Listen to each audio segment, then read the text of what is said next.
பரப்பன அக்ரஹாரத்திலிருந்து வெளியே வந்து தலைநகர் சென்னை வருவதற்கு 24 மணி நேரம் ஆச்சு. வழி நெடுக மக்களை சந்தித்தார்கள். தேர்தல் நெருங்கியாச்சு. எந்த ஒரு அரசியல்ல எந்த பங்களிப்பையும் செய்ய முடியாத நிலைமைக்கு அவர் தள்ளப்பட்டார்.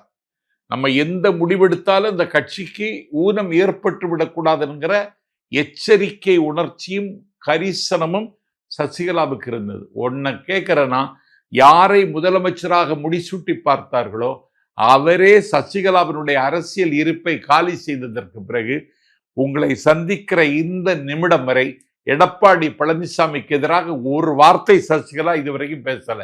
அவங்க தலைவியா, நீ தலைவனா?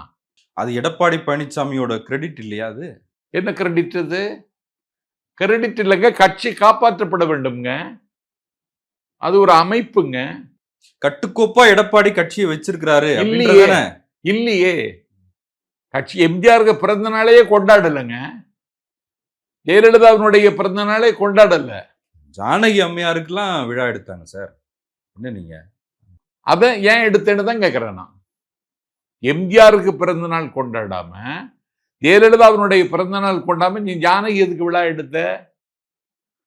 அதுல உன்னுடைய நோக்கம் என்ன? அதாவது அரசியல்ல விழா எடுக்கணும்னா எத்தனை பேருக்கு எடுத்திருக்கணும்? அந்த கட்சி எவ்வளவு பேர் தியாகம் செய்திருக்காங்க. இன்னைக்கு அந்த கட்சியை தவிர வேற எதுவும் தெரியாத அன்வர் ராஜா, இஸ்லாமிய சமூகத்தை சார்ந்தவர், மக்கள் திலகம் எம்ஜிஆரை அப்படி உச்சத்தில் வைத்து கொண்டாடிய அந்த பெருமகன் இன்னைக்கு திமுகவில் இணைந்துட்டார.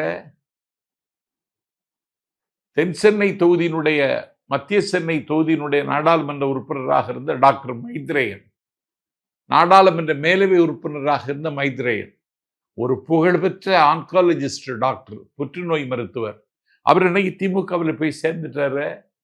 நீ வெட்கப்பட வேண்டாமா? வேதனைப்பட வேண்டாமா? அப்ப மைத்ரேயனுக்கு அங்க இருக்க முடியலன்னா அன்வர் ராஜாவுக்கே இருக்க முடியலன்னா வேற யாரும் இங்க இருக்க முடியும்? அப்ப நம்பி வந்தவர்களை நீ காப்பாத்தல, கையில வச்சிருக்கல. இந்த கட்சியில் நீ அவங்களையே அந்நியப்படுத்துகிற, அவங்களை விரோதி மாதிரி பார்க்கிற, உன்னை எதிர்த்து யாரும் எந்த கருத்து சொல்ல முடியாத அளவுக்கு நிலைமையை மோசமாக்கிட்ட.